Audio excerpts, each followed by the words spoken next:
Thank you very much, and good afternoon.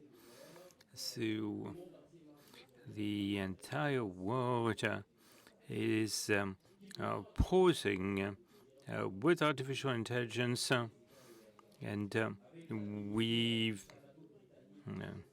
a resignation of Geoffrey Hinton from Google last October, hailing his contribution to the development of AI, raising awareness on the dangers. Thesis, antithesis, AI proponents are battling it out around the world. So AI involves the production of fake news and might also help to identify fake information, disinformation, and remove it before it spreads. Its use raises ethical questions. What are the risks, advantages, and limitations of using AI in the fight against disinformation? To discuss this, our guests around this roundtable, although the table is not round, Olivier Martinez, specialist media and AI consultant, he's based in France. Welcome. We have Shin Labe, editor-in-chief for Europe at New Guard, United States and France. Welcome. Next, we have Rawan Daman, journalist from Jordan. Welcome. Finally, Executive Director of Africa Czech, and from South Africa, Noko Makato. Let's start with Noko, Executive Director of Africa Czech. I know that Africa Czech has been a pioneer and the oldest and the longest-standing publisher of fact-checking. So, from your standpoint, what is your vision of AI? What are your concerns vis-à-vis artificial intelligence? Translation. So at Africa Czech, we've invested quite a bit in AI as a way of improving our efficiencies, because as you know, fact-checking is quite a labor-intensive process, and it requires a lot of resources, and it takes time. So we've partnered with an organization called Full Fact. It's a fact-checking organization in the UK. And we've developed a set of tools to help us in the work of fact-checking. The main uses at the moment is to identify claims, which used to be quite a laborious process, taking quite a long time to find fact-checkable claims. So we use AI for that at the moment. And we are also developing the tool further to start matching claims with fact checks that we've already done. So therefore, we are able to respond far more quickly to fake news, as you call it. We call it misinformation, and basically give out good information versus the bad information that's circulating. Okay, thank you, Lord. This is an internal view. And what about people who are reading you every day through your different platforms?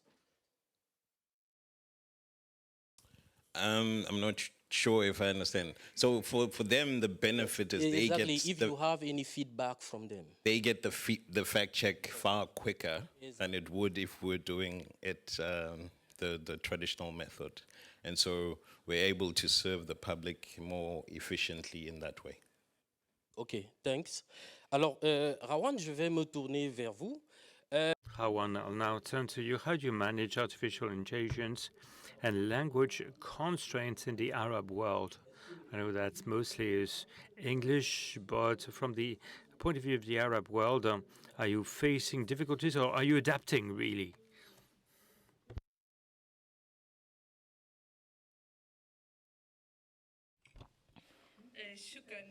Thank you so much,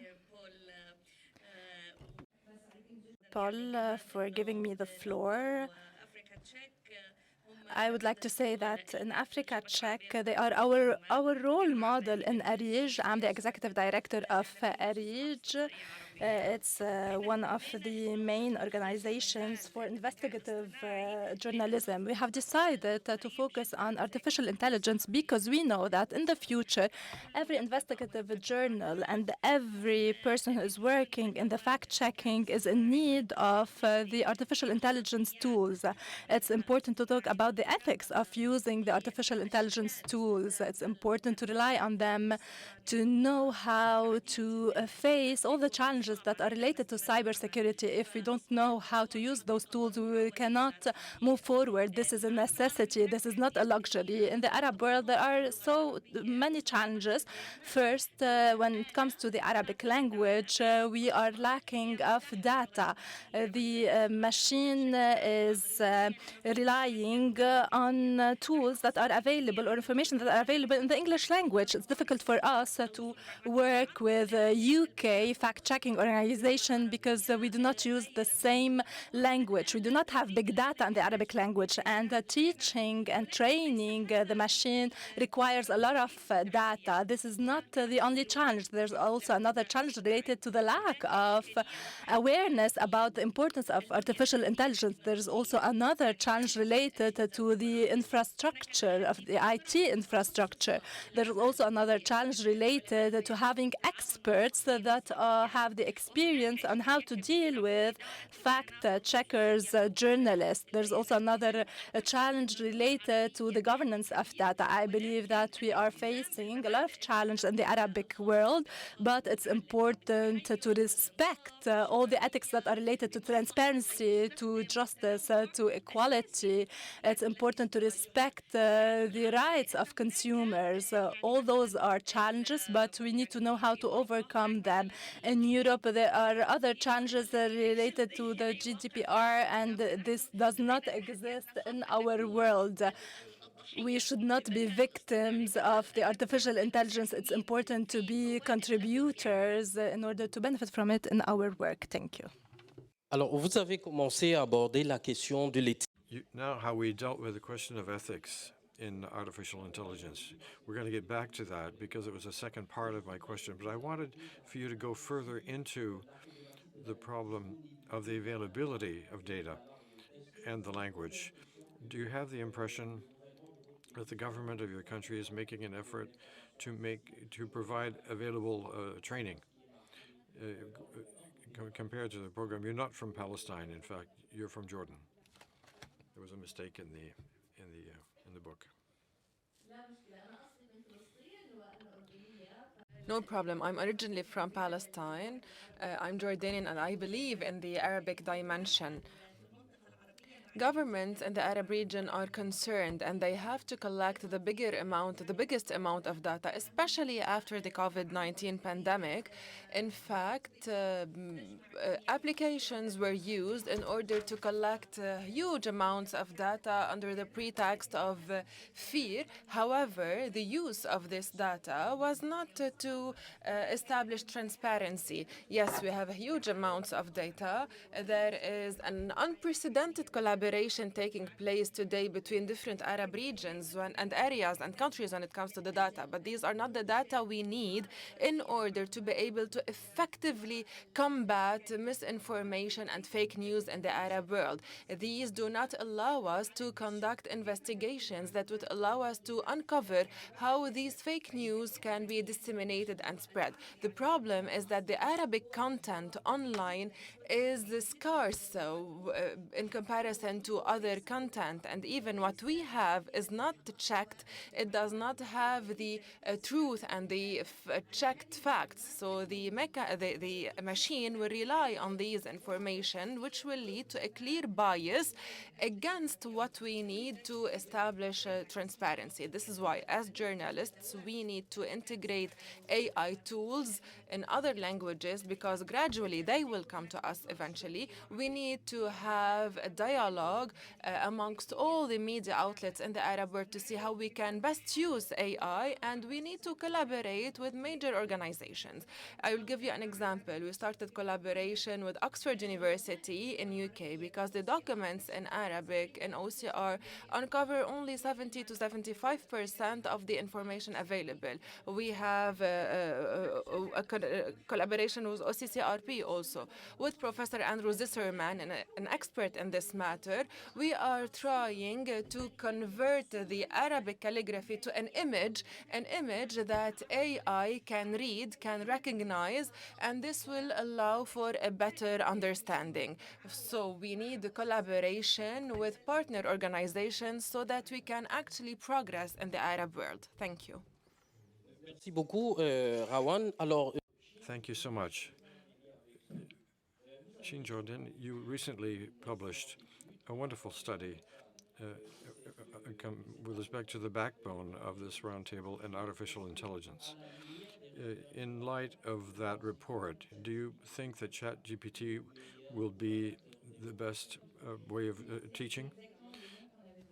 La première étude qu'on a fait sur That's the first name we gave to this activity in last January. We had a few months grace period to look at this more clearly. And the question seems almost naive today, 6 months later. The response is obviously yes. In January of 23,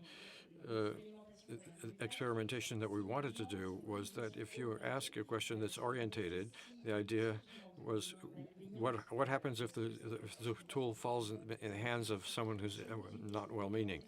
If you have a question orientated about a well-known question, for example, Barack Obama is born in Kenya. Is the tool going to be producing a consistent text and that seems reliable about that?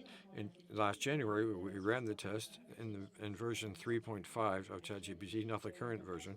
In 80% of cases, the tool very effectively produced the texts that seemed to be the same thing as we found on disinformation. And in March, with ChatGPT 4, which was much more developed, elaborate, and more reliable,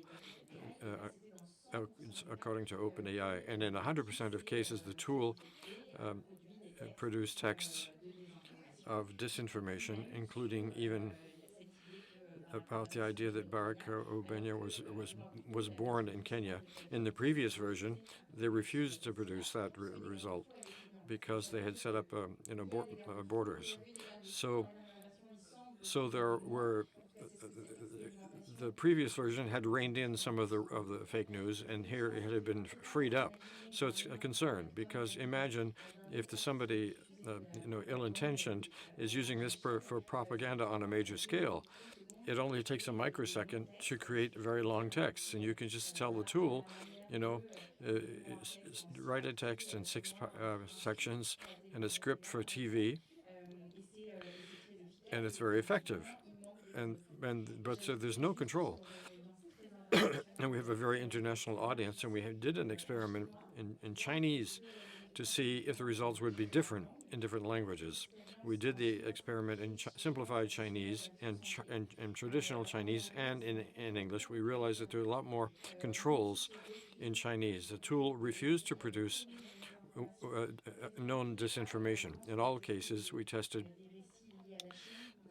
texts about the Uyghur, about the origin of COVID-19, and in simplified Chinese and traditional Chinese, and the tool executed to produce the information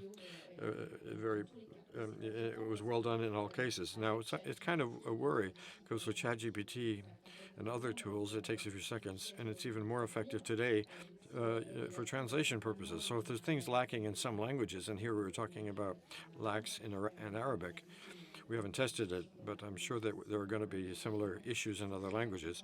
This is a concern for malicious people who are working on disinformation campaigns at a very low cost and a very big scale. So clearly, there is progress in the actual usage. with a lot of improvement. So what would be at the origin of that improvement? Is it too much activity on social networks insofar as open source is concerned, or is it rather people behind ChatGPT that are trying to feed GPT with data? Well, this is between January and March we observed, as OpenAI said, ChatGPT became more effective. It also became more effective to succeed in law exams and other, and to carry out specific tasks. And unfortunately, they also became more gifted to relay a lot of fake news with great conviction.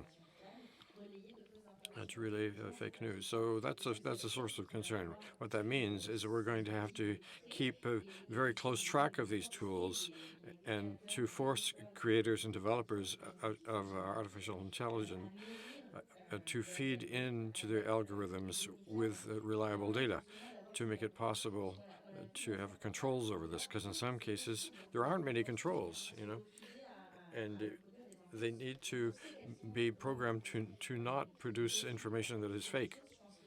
I think it can be done, but we have to take care of it, and we need to take care of it now. And the massive usage about disinformation, we haven't seen that yet with the ChatGPT or similar tools, but we've already seen the use by Russia of that tool as a source, as an authority. Last April, the state TV in Russia, which is prohibited in other parts of the European Union, they used ChatGPT to tweet. They asked ChatGPT to list all of the overthrows that run by the USA, and ChatGPT listed Maidan in 2014 in Ukraine, and they used that as though it were a proof. Maidan was orchestrated by the U.S.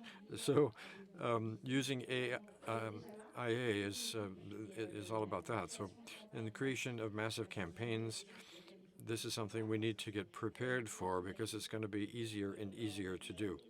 So, okay, we've been informed, and I think we'll do everything we can to watch out for that. Olivier, with you, I'm not going to.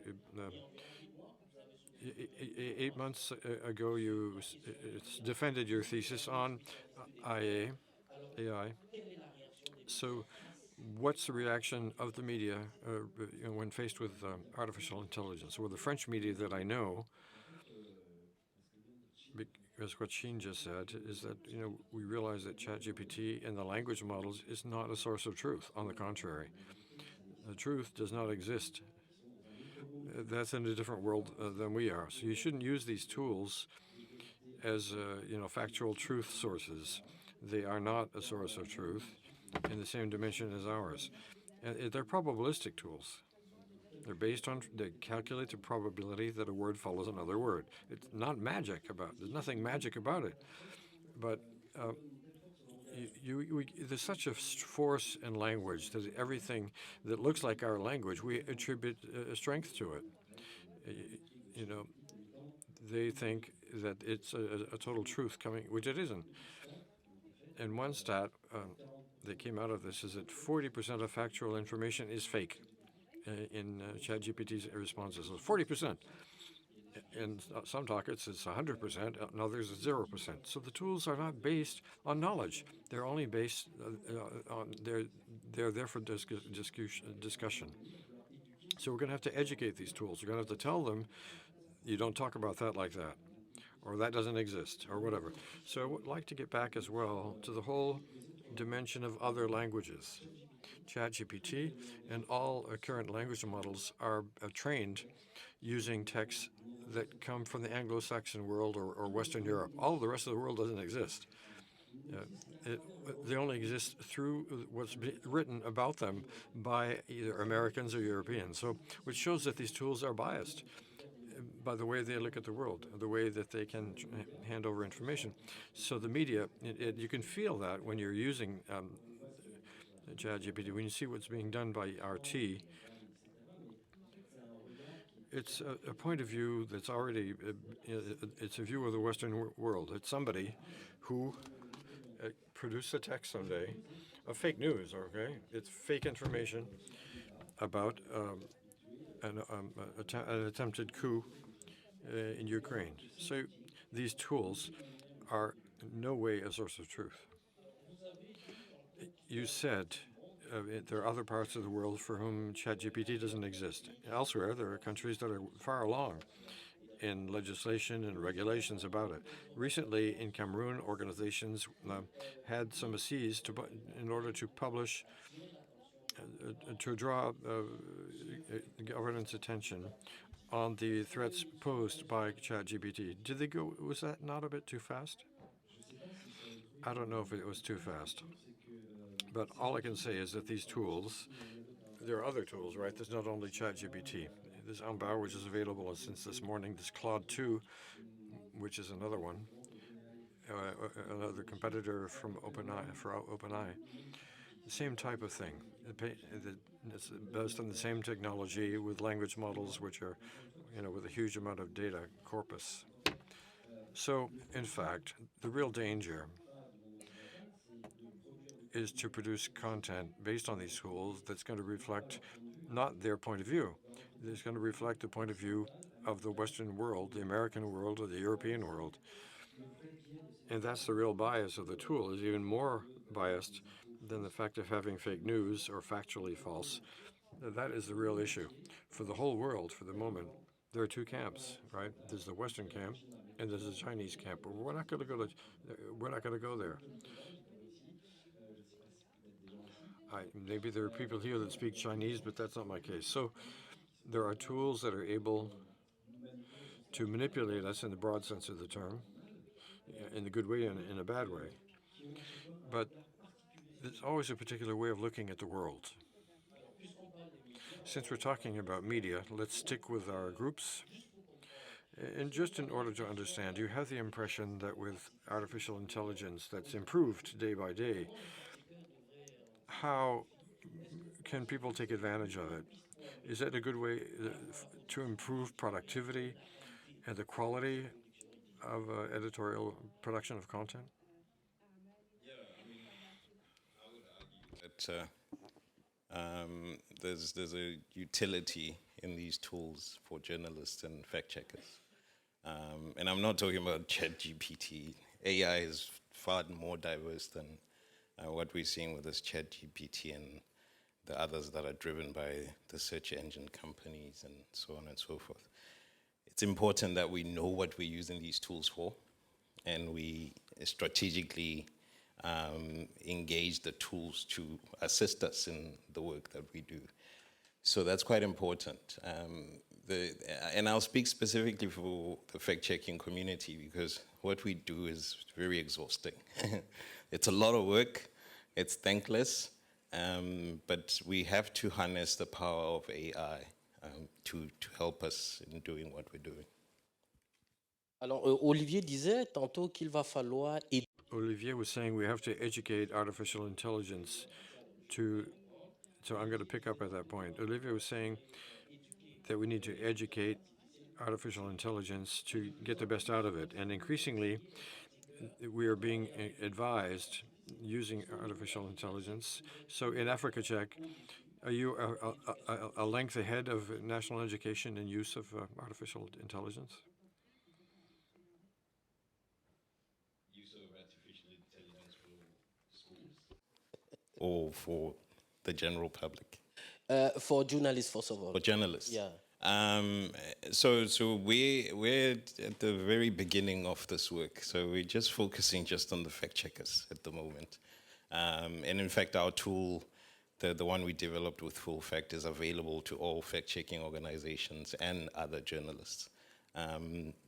Because part of it is if you train it to do the work you want it to do, the more benefit you get out of it.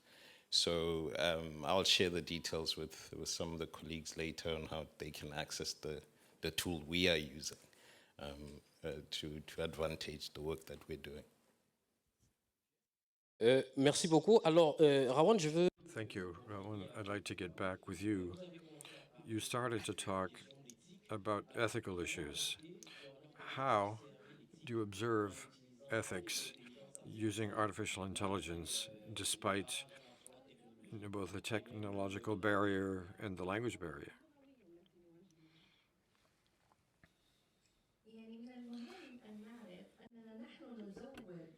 that we are providing AI with information, with any information that we post online. Therefore,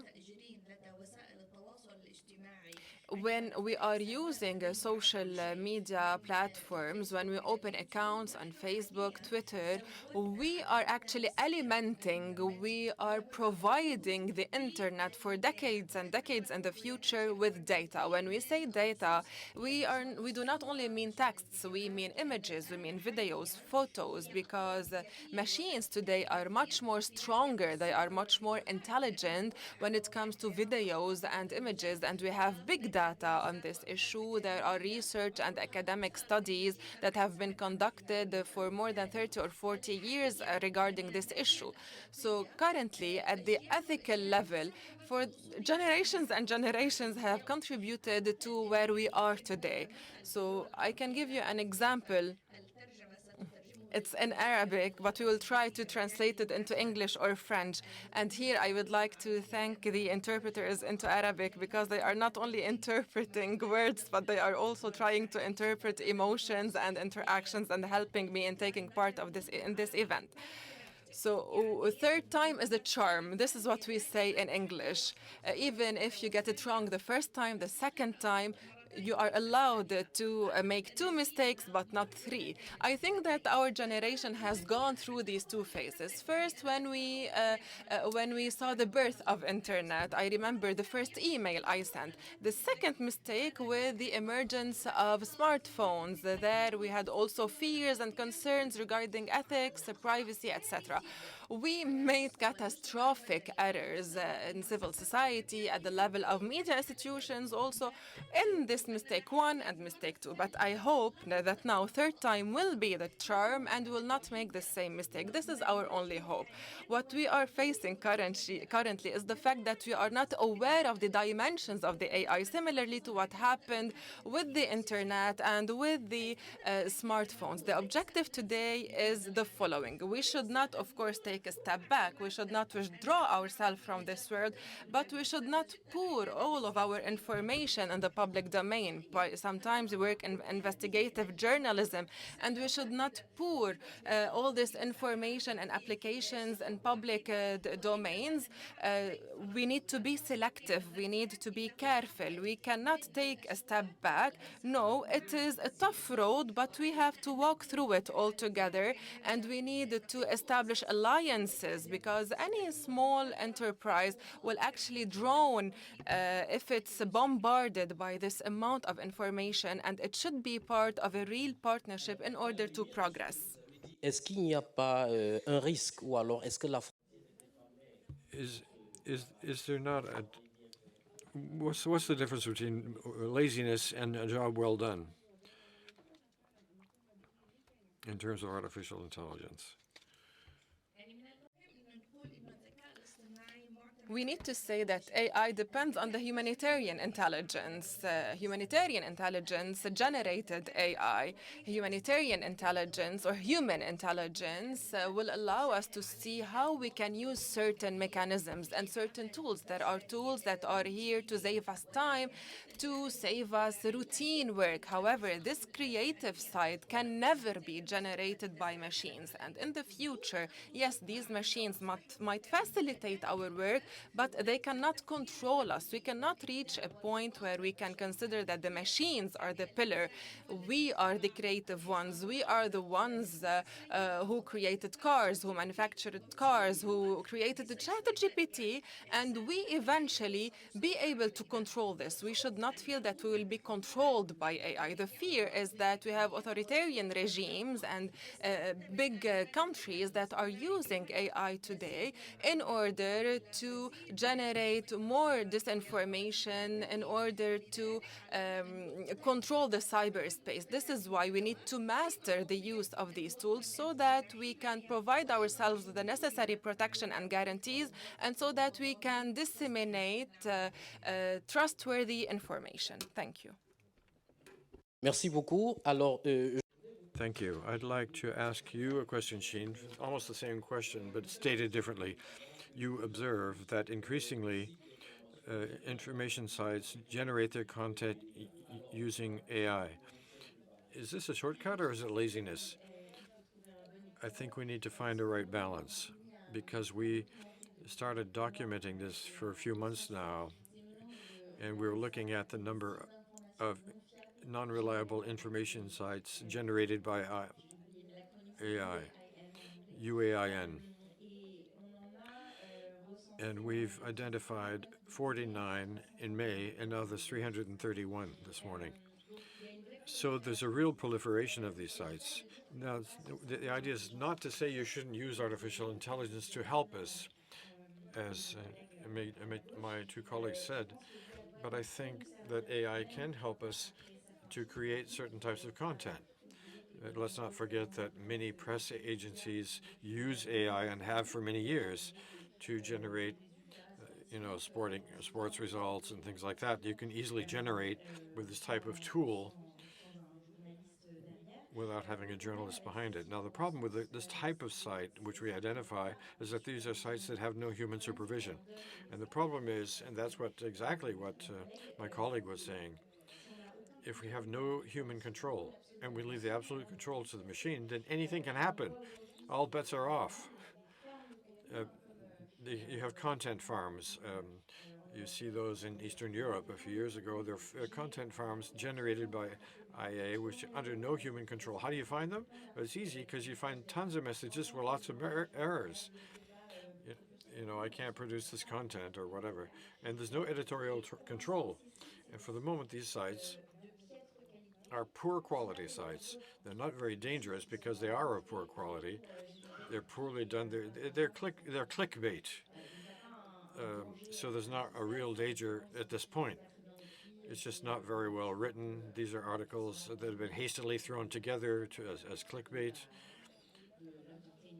and for entertainment purposes. Now, the problem is that we can see clearly that if these sites are being used to generate disinformation, and disinformation sites, which look like normal, reliable sites, it's going to be harder and harder for people to control the content because there's going to be a huge mass and to figure it out. Because if it looks like a classical news site, but in fact there's no editorial control, that's a danger. And so I think the important thing is to remember that AI can be a tool, it can be an ally, it can be an ally or an enemy, but it shouldn't take over from us, and it shouldn't take over the editorial control. As I say, these sites are not dangerous for the moment. We have already seen a site, however, in the 330 we identified, that announced the death of Joe Biden in April. He's not dead. So they wanted to disseminate that fake information. So the danger is there already. Thank you very much. One last question for this round. Olivier, you have benefited from a lot of experience in media, and you just add another arrow with artificial intelligence. What advice would you give the media when we know that Facebook is thinking about whether they should take information off of that platform if it's generated by AI? But for journalists, it's a source of information. So how do you manage it? Well, they also want to develop their own AI model to develop information by themselves. So it's more business, it's business. As I just said, as Sheen just said, control is all important. The person that presses a button is a human. It's not the machine. And we've been automating stuff in the press ever since the internet started. We talk about sports results and the stock market listings and elections or whatever. All of that is practiced by AI. We've always had a human dimension, though. There's always a human that's checking up that what we're publishing was not totally, off topic. Now, with respect to these tools, they are able to produce content which is real content that people use, text and image. If you take one day, we can produce images that are photorealistic. There's some concerns still about it, but little by little there are improvements in the algorithm, and we can see clearly that it's stuff that's almost perfect in photographically speaking. So this is a question of education of people. The media themselves need to be educated, even more educated in the media. We need to be fact-checking all the time. We have to run after the information. We have to don't trust even the information of the guy working in the office next door, because information your friend next door is going to give you has to be checked. So that's really becoming, we can produce information that look true, and all of the media wind up in the same position. They're all faced with that, and there's no exceptions, whether it be written press and TV. For the moment, AI, which is generating videos in broadcast quality, doesn't exist yet. But there are tools that can generate video, 15 or 20 seconds. They look like they're real. So don't think it's not going to happen.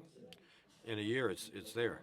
So we're going to have to look all day long at this, what we're broadcasting. And that last click is going to be done by a human. Otherwise, you're amongst those who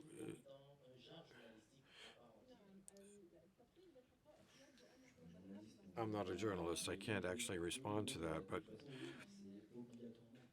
it's mandatory. We absolutely need, at a given point in time, when faced with these tools, we have no choice. We're no longer going to have the choice. It goes way beyond journalism. We, as people, need to be very cautious about everything we see, even more than during this wonderful period of social networking, which we've all lived through, and we get great information. It was fun, and also some fake information as well. But this is going to be something else. What scares me are the images, the reality. When you've seen the Pope wearing, a parka, or the police, I mean, there's a real effect on real life, even if you could see that they were fake. There's something that's, it speaks more directly to human beings. And very quickly, we're going to have fake videos, fake pictures, and fake sounds. Don't forget the sounds. You can clone. I cloned my voice in 5 seconds.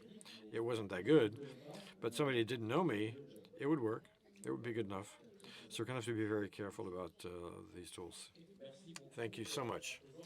Now, I suggest that we listen to, we're going to get some questions and answers from the audience.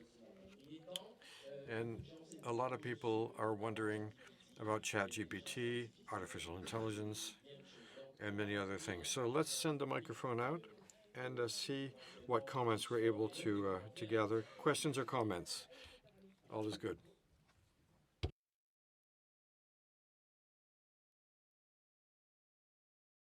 Thank you for the conversation.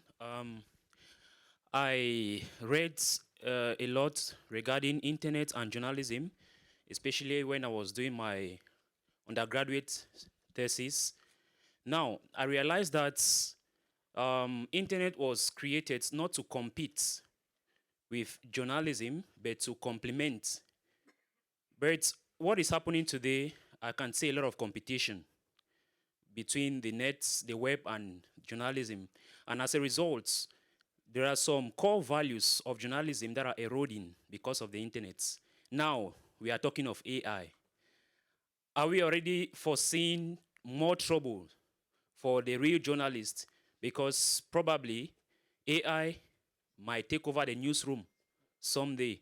And if this is what we are troubleshooting now, what can we do to avert this disaster for journalism in future? That's my fear.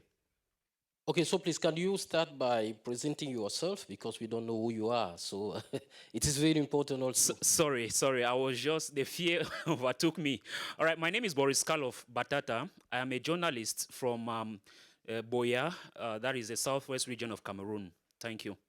Alors, je vous propose que nous prenions d'abord une série de 3 questions, et chaque... I suggest we get a series of 3 questions, and then we'll collect your reactions and contributions.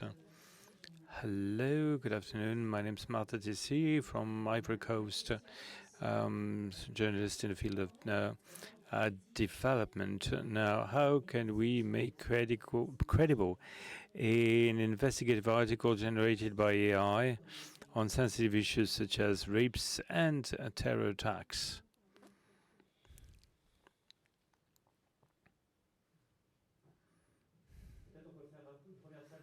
Maybe first set of feedback, because if some wish to pick up on or answer two questions. Who wants to start?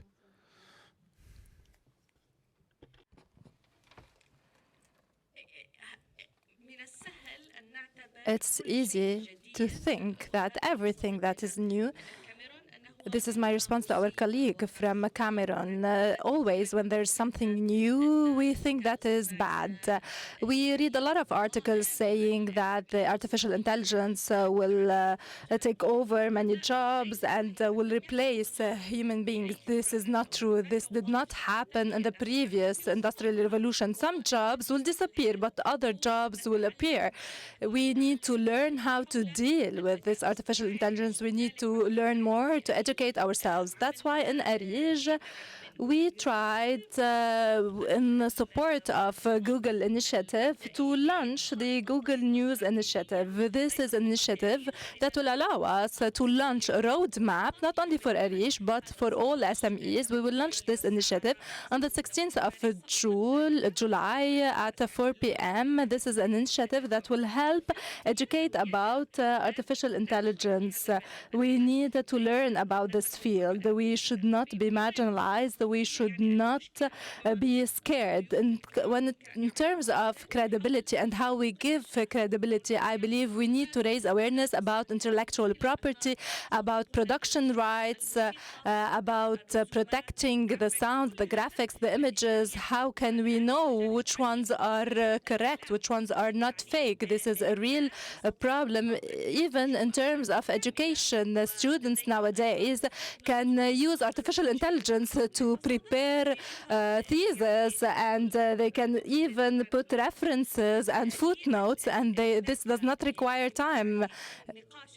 Therefore, we need to be engaged in a real dialogue to know how can we work in the future, how can we find a balance between artificial intelligence. In the future, we should think about what is our role in order to be at the forefront of protecting the production rights, protecting intellectual property, protecting the rights of artists, of graphic designers.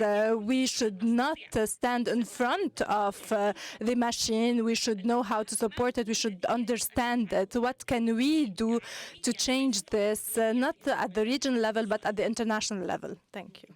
Si je peux aussi sur la première question, comme I'd like to take the first question. As I once stated, this moment is an opportunity which needs to be leveraged by journalists. This might indeed be a threat to some of the journalistic work. These days, many information outlets come up with the same articles. This might be an opportunity for journalists to reinvent what they're doing. What can I produce by way of content that AI generative will not produce? Like a field report, the AI will never be able to do that, as an example. And this is also an opportunity for journalists to challenge their views and to regain people's trust, and to see how can or can I be credible in this ocean of content generated by AI? How can my outlet be credible? How can I gain trust from readers? And trust has been deeply impacted around the world with the COVID-19 pandemic, and this will be further impacted. How can I know that this picture is credible, or whether this is an AI-generated website with no journalists' involvement? And I think this is a key moment. It is a source of enthusiasm for journalists. And this, I'm a journalist, and now is the time to take action. And what is going to be key going forward is transparency. How can we use AI very specifically when we have an AI-generated image? It has to be very clear for readers. Many media outlets are drafting charters related to AI and AI generative. So we'll have to ask ourselves very specific and address very specific questions, so our readers, so we can be worthy of the trust of readers, and so we can be more trustworthy and regain this trust. Good morning, Rahmadia. I'm a journalist from Egypt. I have a comment and a question.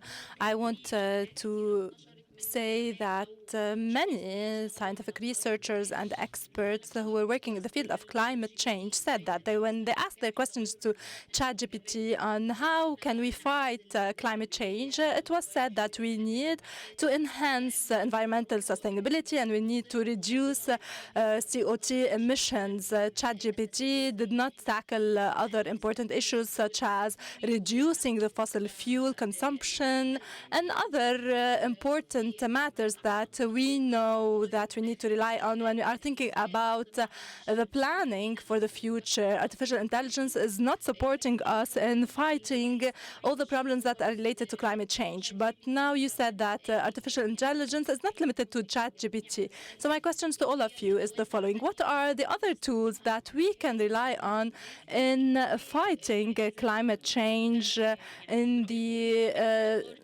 cyberspace? What are the roles that we can do? Perhaps artificial intelligence can help us in our fight against climate change. Directement à votre question qui est I'd like to directly address your question, quite a wide, encompassing question.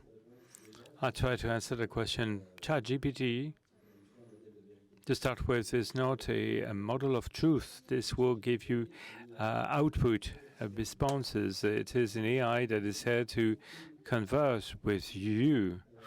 It is not there to spread ideas as to the real world. So AI will not provide you with, and has not been designed to provide you with answers on climate change. It's not there for that purpose. Secondly, AI as such will have models of machine learning neurals network that would enable researchers to come up with solutions to fight climate change, to improve the overall situation, yes, but you need to have a human will to develop those solutions. So machine learning, there's algorithms that will help you in doing that. But currently, human beings have opted to develop a ChatGPT. That's it, and that's my answer. I just want to emphasize this point. ChatGPT is not AI. You know, it's not the end all of AI. AI is a very big field. And so in thinking about the work that we do using AI, it looks nothing like ChatGPT. It's really a tool that uses certain inputs to give us certain outputs. So you can have multiple AI tools that look nothing like ChatGPT, just so we are clear. We're not using a tool to generate fact checks. We're using a tool to allow us to do specific things, identifying fact-checkable claims that are made by, prominent people in society, and then fact-checking those claims using humans who are intelligent and use research tools to find the information to support or debunk a claim. Merci. Khaled, peut-être tu veux prendre le relais? Oui, merci. Mon nom est My name is Khalid Sliman. I'm an environmental journalist. Two brief comments on what we're discussing right now. We cannot educate AI. If we can re-educate mankind as to what we do on Earth, then we can re-educate AI. Secondly, I believe that this system is a selective system. As an environmental journalist, when I browse the web, internet, Google, any platform, I get specific responses, and I never can find details. If I complete my sentence on this, in 1979, ExxonMobil company run a search on the effect of fossil fuel on the planet. Results indicated that the impact would be terrible. We never talk about this. And if, as a journalist, I have a suggestion for my friends and colleagues. We need to be very cautious. we need to clarify our questions as such to come up with the right info. Thank you. Anybody wanting to jump in? Please don't remember to don't forget to introduce yourself. Of BNcheck platform in Tunisia. Bonjour tout le monde, je suis Rabé Badoui, la directrice de BNcheck en Tunisie. My question is for all of you. In the area of populism, of conspiracy theory, in misinformation, in artificial intelligence, how to restore readers' trust? Because from my own perspective, we are really living a trust crisis, especially in journalism. So this question is for all of you, and thank you. Alors moi, j'ai beaucoup de choses à dire là-dessus. I have many things to say about this. At NewsGuard, the purpose of what we do is to check the validity and reliability of Info's website. So I have basic criteria that you, as a journalist, you will know is the website will be correcting its errors, and so very simple stuff like that. So our purpose is, first of all, to alert on sources that are not reliable, but also to encourage reliable sites to be even more reliable. Okay, we gave scores out of 100. And we're very proud of what, since we've been founded, we've seen lots of additions, lots of errors corrected on French websites, as an example. So we've been supporting over 2,600 and scoring over 2,600 media outlets. We had Reporters Without Borders to talk about journalism initiatives to certify the media. So certification is key. So we want to assist the media to adopt excellence-driven practices, pushing the ecosystem of information for more transparency, more reliability. So we need to come up with this sort of practices, and the greatest transparency for the media outlets is their proximity with their readership. So maybe going back to simple things like editors' conferences in local cafes. So some have started to do this again. How can we be close to our readership? How do we generate information? So this is our more and more websites tell about their journalists, tell about how they do their job. So that would be a first step forward. I'm here. Yes. Thank you very much for this session. I'm also very glad that at least Noko sort of clarified that AI is not really ChatGPT, because I was worried that we could live here, not being able to build fact-checking, platforms. I do work with Debunk Media Initiative, which is a fact-checking organization in Uganda, and we are building a debunk bot, which is a fact-checking platform, and our hope is that we actually make it an AI tool. So when we have this conversation and you're saying, is AI sort of supporting fact-checkers, I think it would be nice to really see how we could even make it better and automate the fact-checking process to see that it helps us to do the work that we do.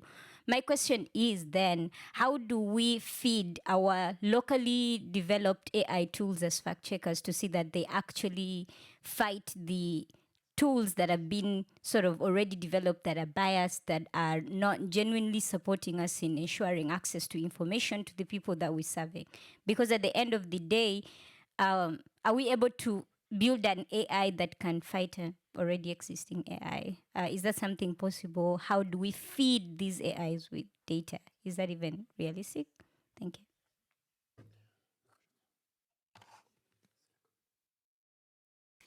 هذا سؤال مهم جدا وهو الواقع حاليا. I believe that this question is really important.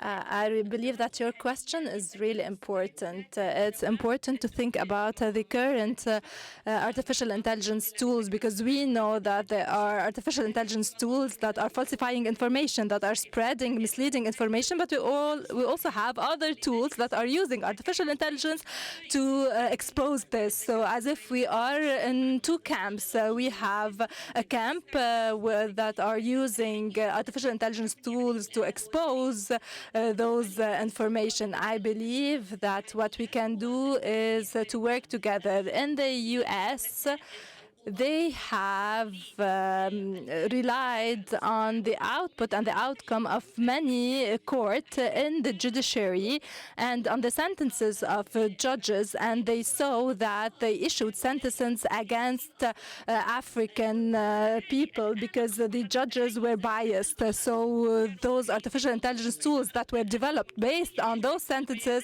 were biased. So if we want to have reliable and credible tools, we need transparent and credible information and data. I believe that this is the real problem. And in terms of trust and how we can gain trust of the readers, at the beginning everyone was asking how can we have journalists and how can we rely on citizens to provide us with information. And during war times, journalists were not being able to access to some front lines, so they relied on journalists. I believe that citizens nowadays can rely on artificial intelligence to develop information, but we need to prove that we are an added value as journalists. If we do not have an added value, we will not be able to gain the trust of the readers. On a deux questions aussi au fond, là. J'en profite, puisque je... We have two questions right there. So.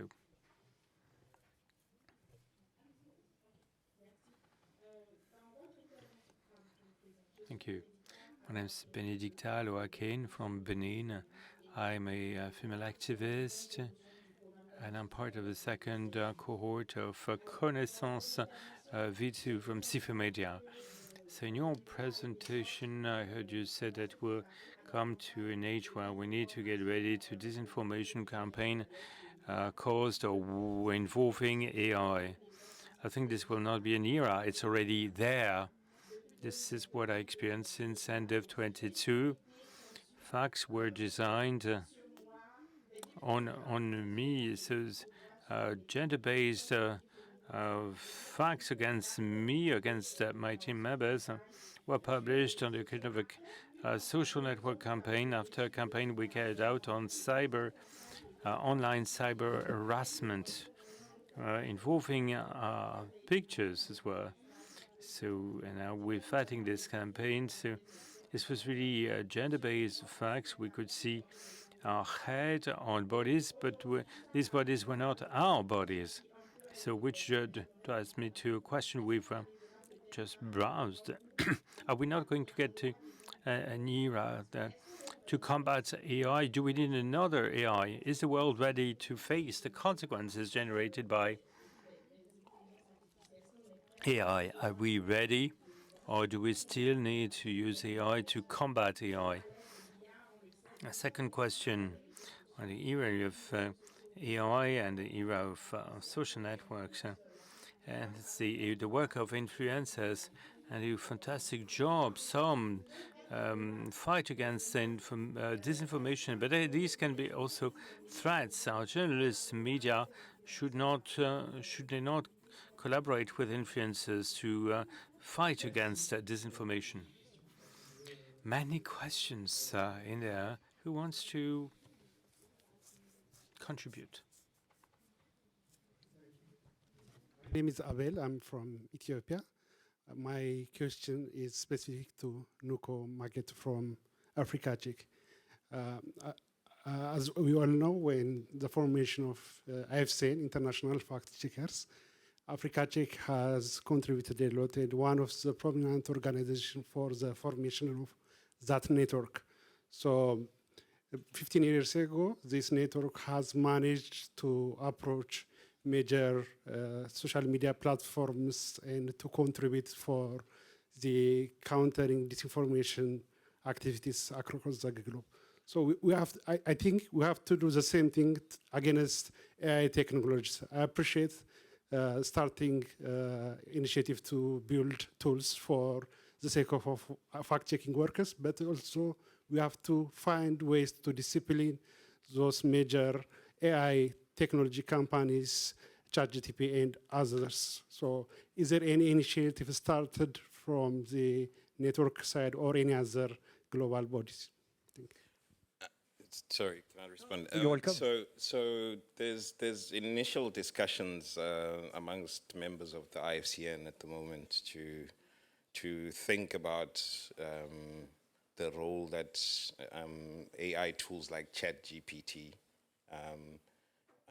that they play in the misinformation, disinformation space and how to respond to them. But nothing formal yet has been properly discussed, but we will keep you informed. Il y a deux questions qui ont été posées. Two questions were submitted by a colleague from Benin.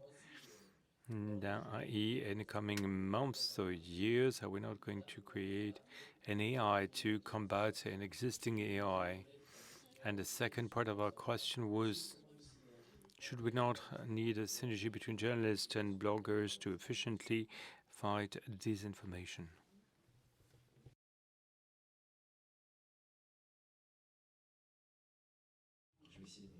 I'll try to answer the first part, which was other AIs that go beyond AI. Well, that already exists. It's kind of like an arms race. Most of the AIs are AIs that are probabilistic. Working with probabilistic AI is great. You get good results, but as the name indicates, there's a part of it that's just probable and is not able to do what we're asking of it. So if you put two AIs facing each other, the one that's supposed to control the first one is going to sometimes do false positives or false negatives. And this is it depends on the language model, but they're capable to detect a part of the problem. And then they're also able to detect what's coming out, or the output. So you have to be careful with these tools. They're not going to be the solution to all of our problems. To identify deepfakes and image manipulation. It'll be a tool amongst others. There will be AIs that will give you, maybe this one or probably this text was produced by another AI, 75%. Maybe that image, there are 2 or 3 things that make me think that it's fake. But nonetheless, at a given point in time, the actual production of content will be almost realistic compared to what we're doing. And it's going to be hard to even identify that. And for the second part of the question, I'll hand over. Perhaps you could react to the synergy that needs to be built to fight against disinformation for journalism and bloggers. Allow me to say that I believe strongly in networking and collaborating between the influencers and the bloggers. Without this, we cannot achieve success. I believe that CFI had deployed great effort to support this networking at the regional and at the international level. I believe that this is what CFI is doing. Therefore, in Ariège, 15 years ago, we trained many journalists and we tried to link between more than 4,000 journalists and fact-checkers in all the Arab world in more than 16 Arabic countries. We are urging them to work and collaborating together.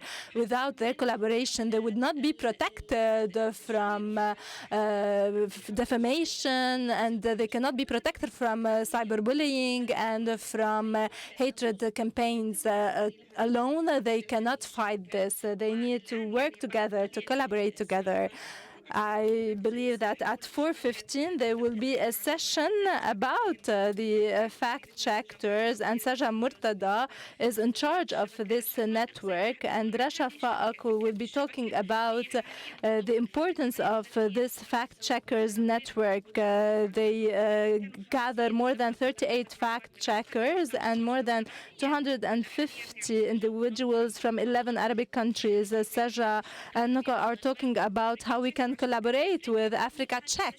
Without this networking, we are a weak point, we are vulnerable, we cannot fight because we are fighting against corrupted leaders, we are fighting against dictators who are exploiting this artificial intelligence against us in order to oppress all the democratic voices.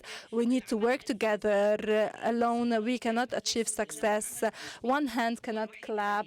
We need to network with each other. Thank you. Je propose, c'est une dernière question et après ça. Let's have one last question, and then we're going to do a fun exercise, and we'll take a break before we move on to the last workshop. The question, please. I'm Lassina. I'm a journalist from Mali. I'm a co-founder of Jalon.com based in Mali. It's one of the first media to do fact-checking in Mali. And today I'm working for Nyambe on disinformation project in Niger. Sometimes in our countries, the challenges that we're confronted with as a fact-checker are the verification of messages, of audio messages. And often, these are phone conversations between two personalities. And sometimes they're voice clones.